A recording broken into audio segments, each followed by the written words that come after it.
I've had the Minifreak in my possession for just 1 week now, and all I can say is WTF Arturia. Let's get into it as soon as I shout out today's patron, and that shout out goes to Budget Brian. Thank you so very much for the support. Let's get started.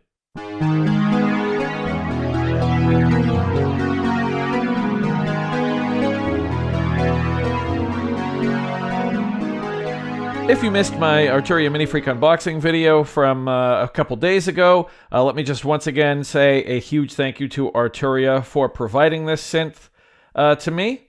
And I guess we'll just dive right in. I have not been able to stop using this. I had to spend all of last week prepping for a big family and friends game of Survivor, like the TV show, that I've started to host once every year or so. It was a huge endeavor, and thanks to the Minifreak, I was running behind, and like literally people were waiting in the front yard for the game to start as I was finishing stuff for the last challenge because of how much of a distraction Minifreak was to me all last week. This thing, just right off the bat, incredible. I do not understand, frankly, how Arturia is offering this synth at the price they are. Yes, I did not pay for this. I got it for free.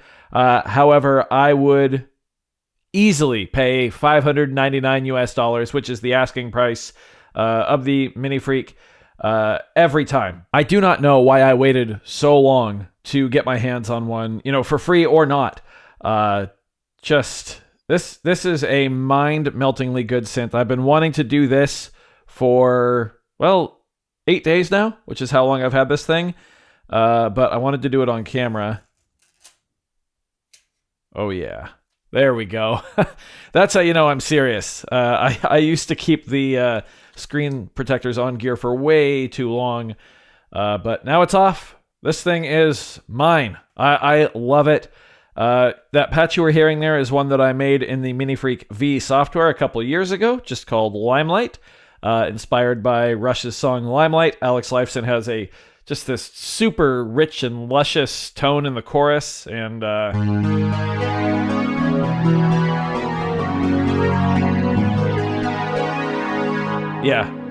gorgeous.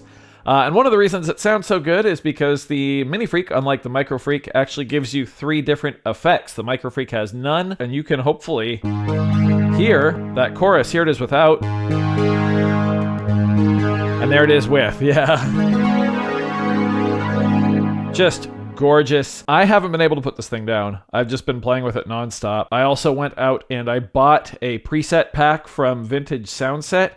I bought one of their synthwave preset packs, and there are some amazing presets in here. Some beautiful Oberheim sounds.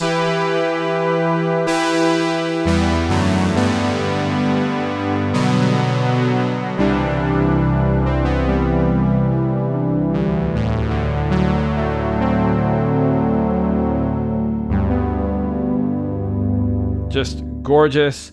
There's some awesome Juno sounds in here too. This J106 sound is one of my favorites.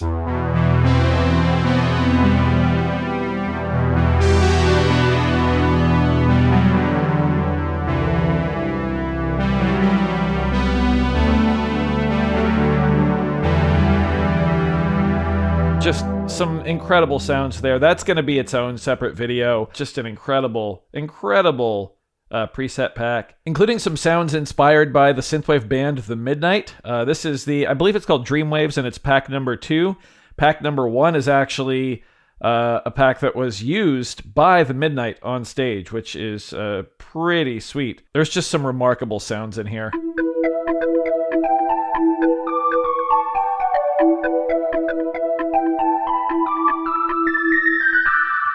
Yeah, gorgeous. I've also got one of my favorites from the Minifreak stock patches on here called X-Filter.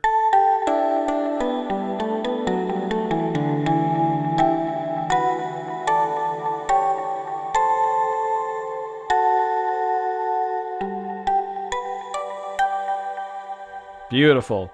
I've got sort of a Juno bass that I designed, which I think honestly sounds pretty sick.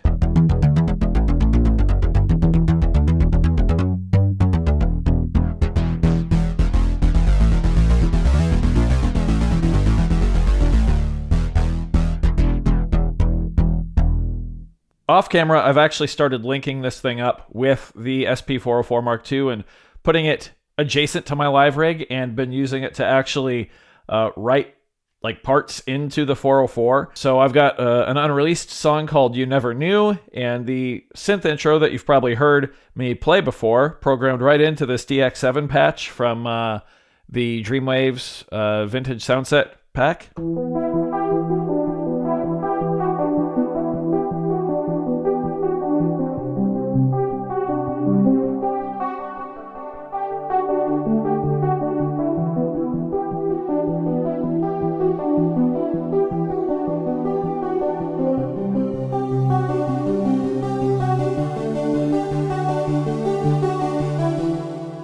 Yeah, just beautiful. I've been having the time of my life with this synthesizer. I'm already 8.5 minutes into filming, and I haven't even gone into what this actually is. Of course, there are lots of videos already going over that on YouTube, but this is a dual oscillator synth where each oscillator, digital oscillators, each of those oscillators can be one of many different types. You've got basic wave, super wave, Harmo, Carplus Strong, Virtual Analog Wave Shaper, 2-operator FM, Formant, Speech, Modal, Noise, Bass, which is an oscillator type by Noise Engineering. Same with Saw X, Harm. You've got audio in for processing. It's a wavetable synth. It's got like a granular sample playback engine in there. There's just so much. It's got 2 oscillators. The second oscillator can actually process the first one. So we can go in and set oscillator 2 to something like a comb filter. Now oscillator 2 is processing oscillator 1. If we switch to oscillator 1, we can set it to like, how about speech?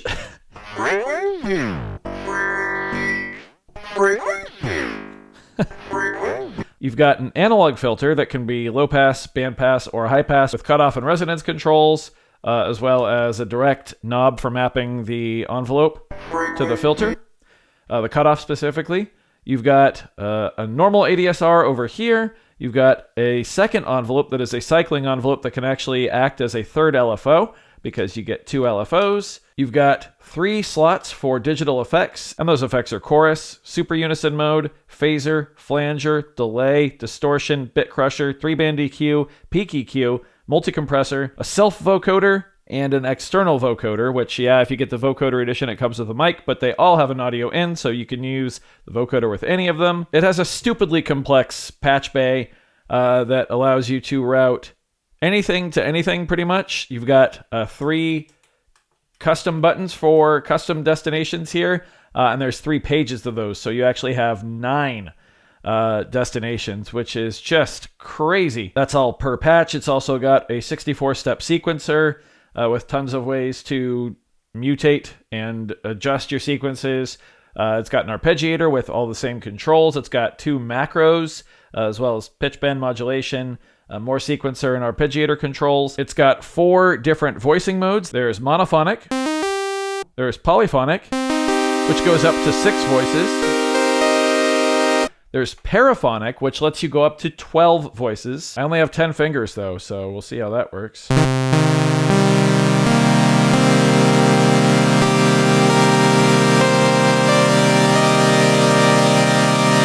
And then there's unison mode that lets you take those 6 polyphonic voices and stack them for those fat stacks. And yeah, there's ways to adjust those as well. You can adjust your unison spread.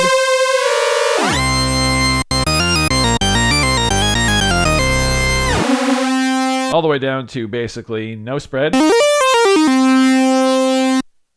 You can also adjust the unison count from 6 all the way down to 2.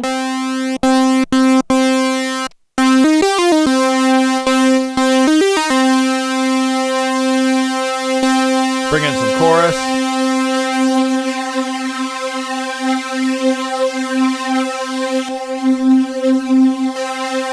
Let's bring in some delay for effect number 2. There's also different types of each effect if you hold shift and scroll. So you can see we got digital, digital sync, stereo sync, ping pong sync. So for that, we got our tempo control over here.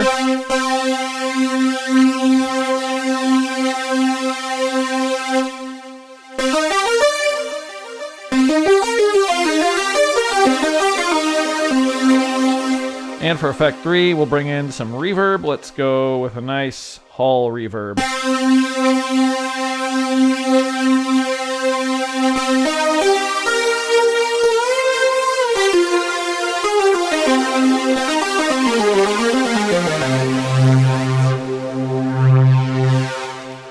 Oscillator 2, let's set that to wave shaper. Bring up the volume.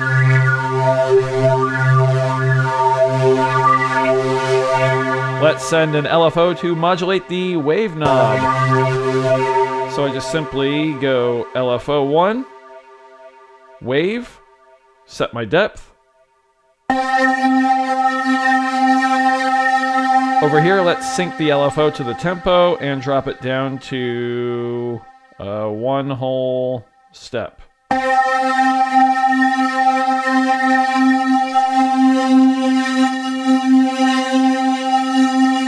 Beautiful.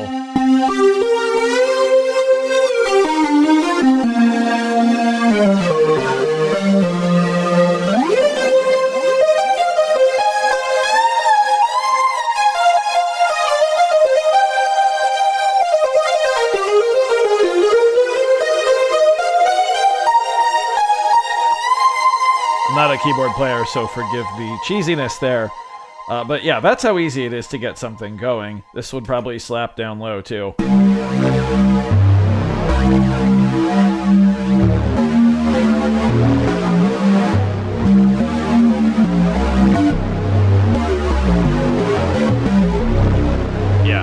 There's just so many directions you can go with this synth. It truly is incredible. It also comes with the VST version. When you buy the Minifreak for $599 US, you get the VST version, and they are compatible with each other. So you can actually control your Minifreak with the Minifreak V software, and you can control the Minifreak V software with the Minifreak, and you can actively drag and drop patches between the two. So like I showed you with that Limelight patch at the beginning and the Juno bass patch I made, those are patches I designed years ago in the software. I just dropped them in here, and now I have them completely free of any sort of computer. I just can use them. Like, I can take this into the live rig, I can take it on the road, I can set it up with the 404 and the DAW setup. They're all just right here. Let's swap out the delay for distortion.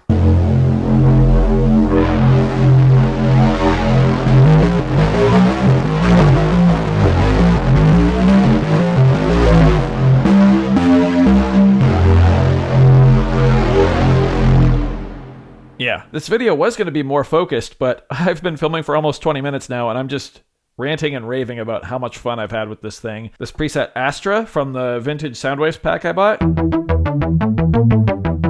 More of that kind of synthwavy bass tone.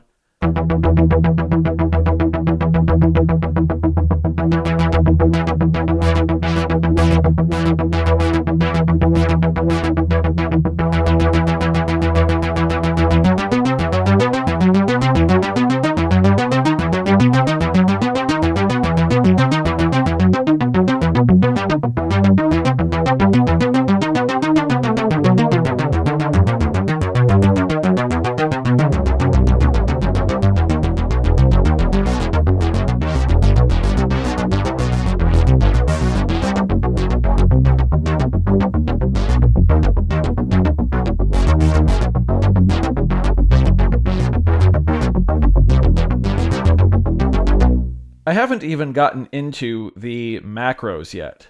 I don't even really know how to set them. But when you're in the macro mode, each one of the touch strips can actually be set to control up to 4 parameters at the same time. And really quick, before I forget to mention, all of the effects parameters are also modulation destinations and can be targets for the macros too, which is really cool. It just seems that no matter which direction I try and take this synth, it can do it no problem. The fact that it's $599 US and it has all of this stuff, I can't believe how much everyone pretty much has undersold this thing. It's really blowing me away. I can't see myself really like needing another synth for a very, very long time. Like, yeah, there's always going to be niche synths out there. But this seems to really do a lot of, at least what I want from a synthesizer. And yeah, it's kind of advertised as being freaky, if you will, but as we'll get into in a future video when I really show up that vintage Soundset Dreamwaves pack. It can get pretty classic too. You can get some incredible 80s tones in there. But before I go off on another tangent, talking about something else, there's one thing I want to show you that you can do with this synth that I think is incredible. I'm going to set our voicing mode to monophonic and turn on the arpeggiator. I want to show you one feature that I think is so cool, and I just recently discovered it in the software, and now I know how to do it in hardware form too. So with your two oscillators, you've got control over the pitch of your oscillator, right? Obviously you can control the pitch with the keyboard, but you can also control it with this knob here via semitones, or if you click it in, fine tuning. And as you might expect, like most synths, you can actually modulate the pitch as well. So if we go through here and we set LFO 1 to the pitch of oscillator 1 and 2,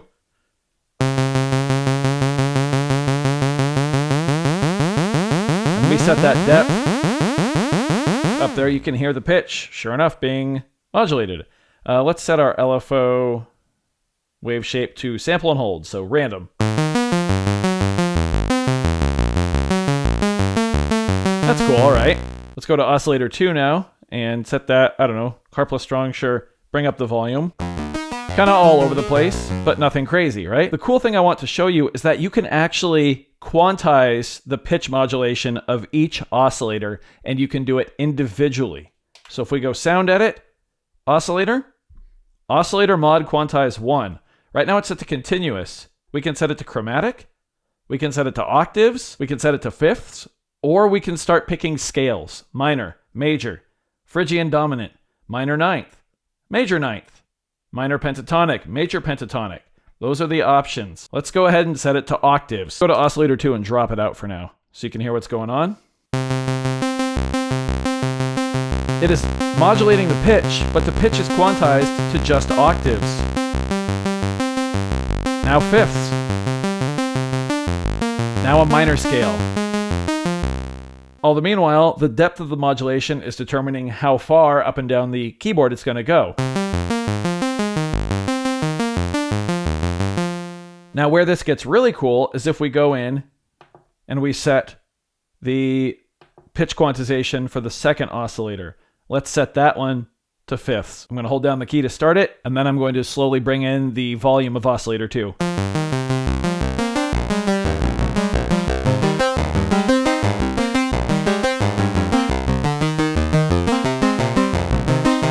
Let's set it to octaves.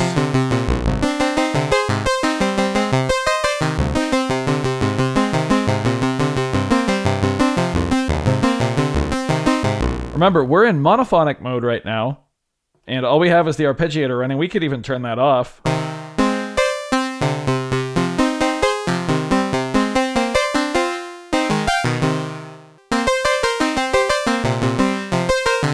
I just think that's so cool that you have that sort of control over your oscillators.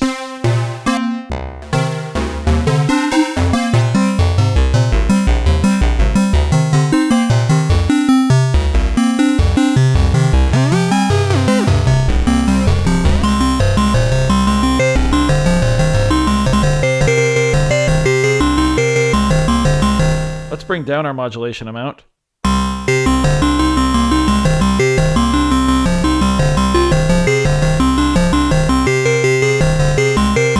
And let's go in and actually set oscillator 2 back to fifths.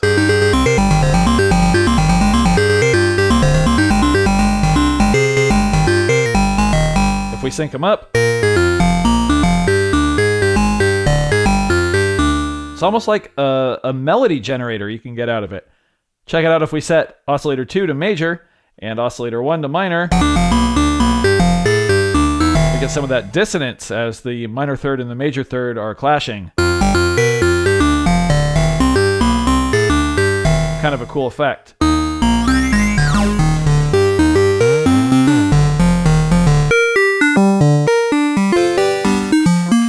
And these work with all the oscillator types, even the chord. Crazy. I mean, incredible, really.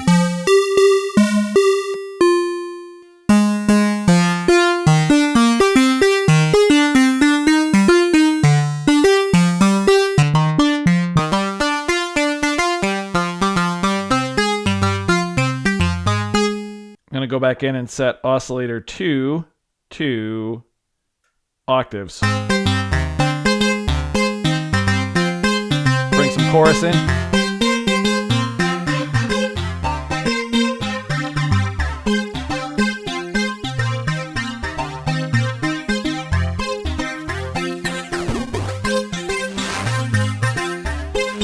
Bit of bit crush.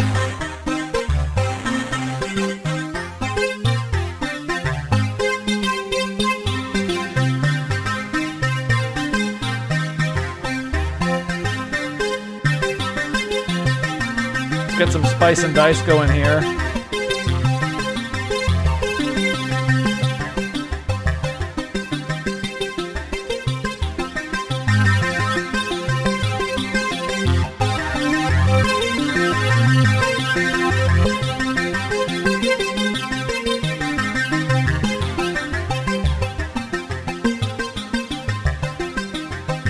It's just so fun.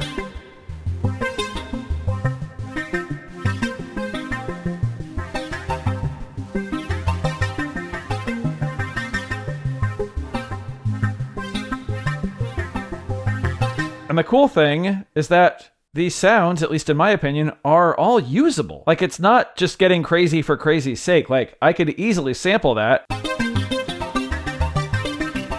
into my SP404 and get going. No problem. It's that good. We didn't even touch on things like the LFO wave shaper, where you can literally go in and... oh no.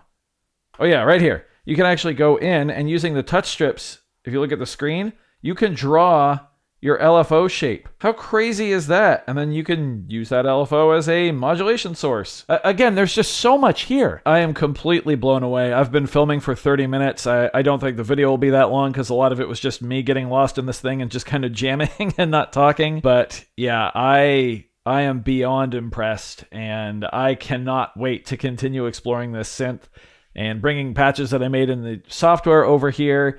I'll have to do a video using them both together because, again, it comes with the VST, which I want to say is normally like $150.